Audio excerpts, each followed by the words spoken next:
This video is about how diabetes affects you socially. More specifically, how my diabetes affected my interaction between 1986 NBA number 2 overall pick Len Bias, as well as gospel music legend Michael Brooks of Commissioned. I'm going to give you the details of those two stories, and stay tuned until the end, because I'm also going to include one secondary fact about my experience with Len Bias. How does diabetes affect you socially? Well, in a multitude of ways. I've been living with diabetes for 54 years, and in many different social situations, I've been affected. I'm going to talk to you about one way on today. I played basketball in high school, and I'm old enough to remember Len Bias. In fact, I met Len Bias. I went to the University of Maryland for a period of time, brief period of time, and I had an occasion to run into Len Bias while I was there. If you are a basketball fan and you remember Len Bias, this video might have some interest for you. And if you're not a basketball fan and you don't know who Len Bias was, or if you are a basketball fan and you still don't know who Len Bias was, watch this video clip. There's one person missing from the last dance, though not through omission or oversight. One talented force of nature likely would have changed the course even of Michael Jordan's story, possibly of pro basketball history. Len Bias, a great many people thought, was going to be that impactful.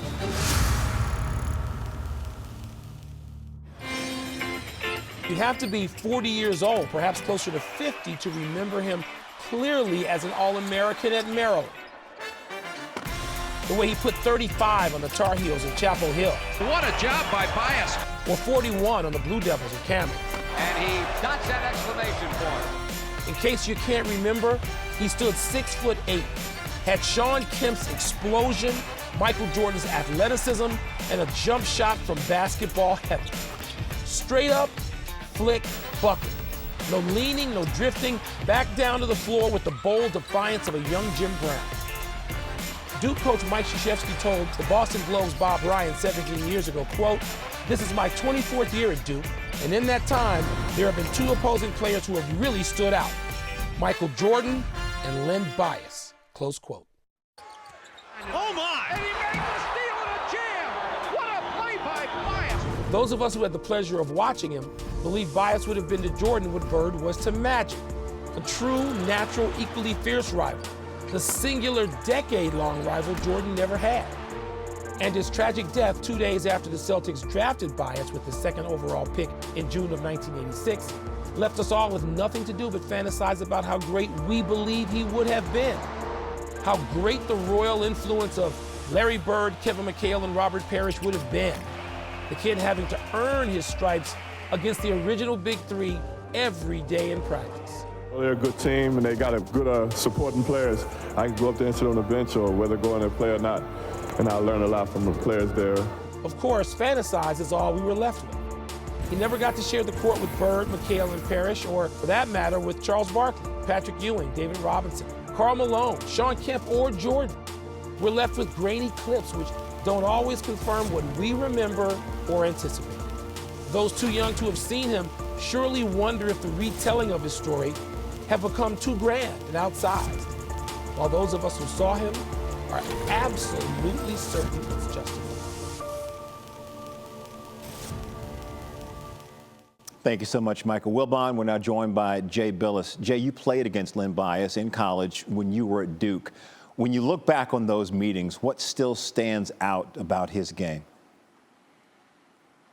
Well, that Bias wasn't just a great player, he was an amazing player. I mean, we used to call him Superman because that's what he appeared to be every time he stepped on a basketball floor. And Michael Wilbon was right. Like, his athleticism was not only off the charts, but he was powerful in that. He was one of the most powerful two-footed jumpers that I had seen.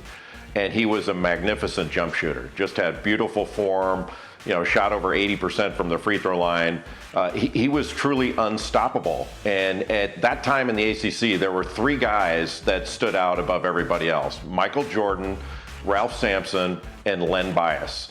And Bias could get 40 on you every time he stepped on the floor, double teams or not. He would have been a Naismith Basketball Hall of Famer had he lived. We never got the Bias-Jordan NBA rivalry that Wilbon referred to in that piece. What impact do you think Bias could have had on Jordan's dominance over the league? On his dominance, I don't think anything would have affected Jordan's dominance. I think he still would have been the dominant figure, but he would have had in Len Bias a clear rival. I mean, it's just hard for me to believe, Jay, that you could see guys come out of college like Barkley or Drexler or Malone or you name it, and Bias wouldn't have been their equal or above them. He was that talented and just ridiculous in his ability level. And I mean, you know, great players would look at him and be in awe. He was awe-inspiring, and there just aren't that many people. And the only thing I would differ with, though, Jay, in Michael Wilbon's piece, is his grainy video comment. It wasn't that long ago. It wasn't like Matthew Brady was taking our team pictures. You know, you can still get good video of Bias. It's worth watching. Yes, you can. 8mm. I know, right? And speaking of, today, 3 p.m. Eastern, we're going to take fans back to the 83-84 college basketball season with that 84 matchup between North Carolina and Maryland. The game played on January 12, 1984, featuring two All-Americans and Michael Jordan and Sam Perkins against two-time ACC Player of the Year, Len Bias. So you can catch that right here on ESPN. Oh, the video's gotten better. So I met Len Bias at the University of Maryland when we were both students there. I was in the cafeteria one morning getting breakfast, and I was the only one in line. And about 4 members of the University of Maryland basketball team came in behind me to get their breakfast.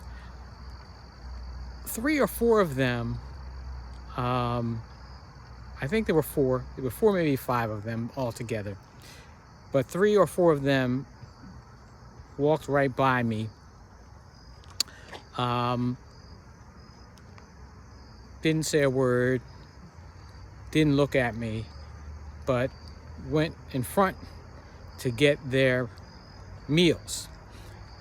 Len Bias did something different. He was the last one of the group.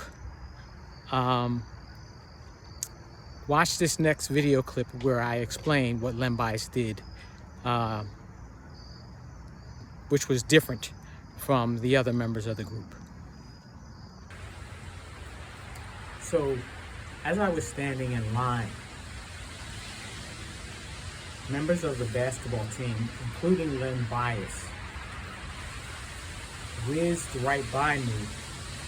We were standing, it was a buffet, and, you know, cut in front of me. There was about 4 of them, 4 or 5.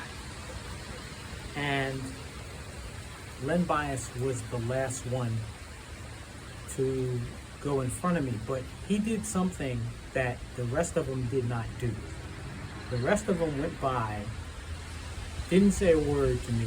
I was the only one in line. Didn't say a word.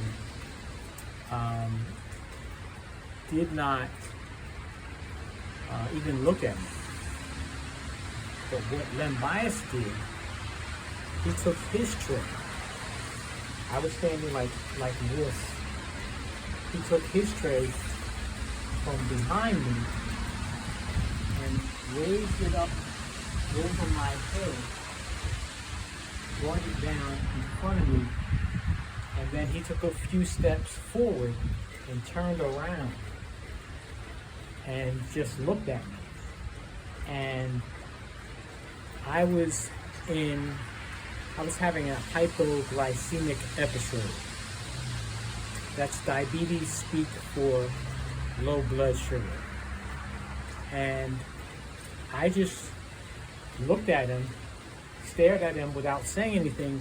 Normally, I would have engaged him in conversation, said something funny or said something sarcastic or what have you, something to invoke, a cordial response from him.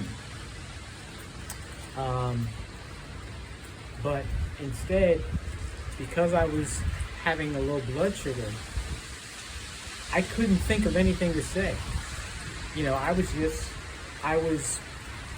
mind was preoccupied with what was happening in my body, and I just stood there, and he looked at me for a few seconds, and then he just turned and went about his way.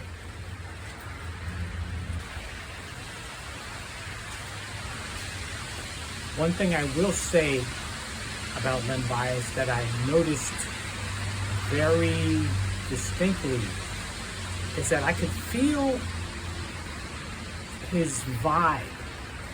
He had a very friendly, approachable vibe that I could feel very distinctly. And I don't know if any other diabetics out there have hypersensitivity to that kind of thing, feeling somebody else's vibe. Sometimes I do, sometimes I may not. But there was a very engaging, warm, friendly vibe that I could feel. Now, I know someone else very close to me who said the same thing about their experience in having contact with Len Bias. They said that he was, a very friendly type of person. Would engage, a stranger, would engage who was on campus.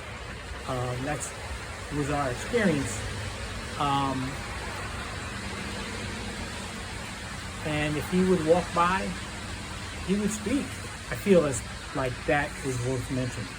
So as I indicated in the last video clip, if my blood sugar was not low, I probably would have engaged Len Bias at that time, and who knows, may have started a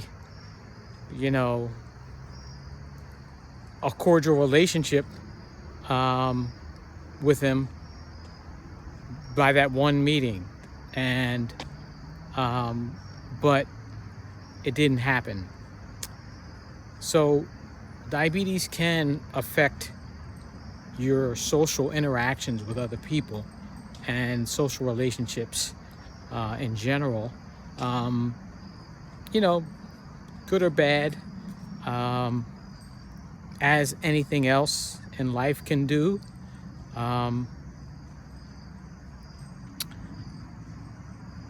But you just have to roll with the punches. You have to live and let live, and be and let be. So there was another situation that was similar to the one I just described, involving someone else whom I would have loved to have met and talked to in more depth than what I did, and that was with the now deceased Michael Brooks of Commissioned. I met him one time at Tinley Temple in Philadelphia, and again, low blood sugar, didn't really have the opportunity to talk as I would have liked to at that time. But he did come up to me and introduce himself, because I was standing in a location where he came out back door, and it was just me standing there. And he came over and introduced himself and spoke, you know, but I did not really have the opportunity to engage him as I would normally want to do. But so those are some of the situations that I faced. But there's a purpose behind everything. And I feel as though there is a purpose in even me sharing this experience. There was a purpose in me having the experiences that I had. You know, you learn important lessons from experiences in life that sometimes seem unfortunate. Sometimes may actually be unfortunate. But you discover something about yourself, you discover something about life, and you discover things about other people that you may not have known had you not experienced what you experienced. So, yes, we all have had unfulfilled dreams, but there's a purpose in life for everything, and we can learn from anything, any experience in life that we have. Oh, by the way, I did have one more encounter with Len Bias. Sort of. He was in my psychology class. I saw him once in my psychology class. And I'll have to save that story for another occasion. But I did see him again one time in my psychology class. If you are living with diabetes and you want to minimize your impact the diabetes can have on your social interactions, I suggest you give Medtronic's 780G insulin pump system a try. I wear a Medtronic 780G insulin pump, and I also wear a CGM, continuous glucose monitor, that works with the insulin pump, and it really does help tremendously in keeping my diabetes well managed, especially at night when going to bed. Takes away the worry about fluctuating insulin levels, and after meals, it takes away a lot of the stress and strain of keeping the blood sugar low in the normal range after meals, and it takes a lot of stress off of diabetes management. So if you are looking for a solution to keeping your blood sugar under control, well managed, give Medtronic a try. Go to their website at diabetes.shop or medtronic.com, medtronicdiabetes.com, and find out more about their insulin pump systems, or even their automated insulin pen systems. They can be of great value in your diabetes management.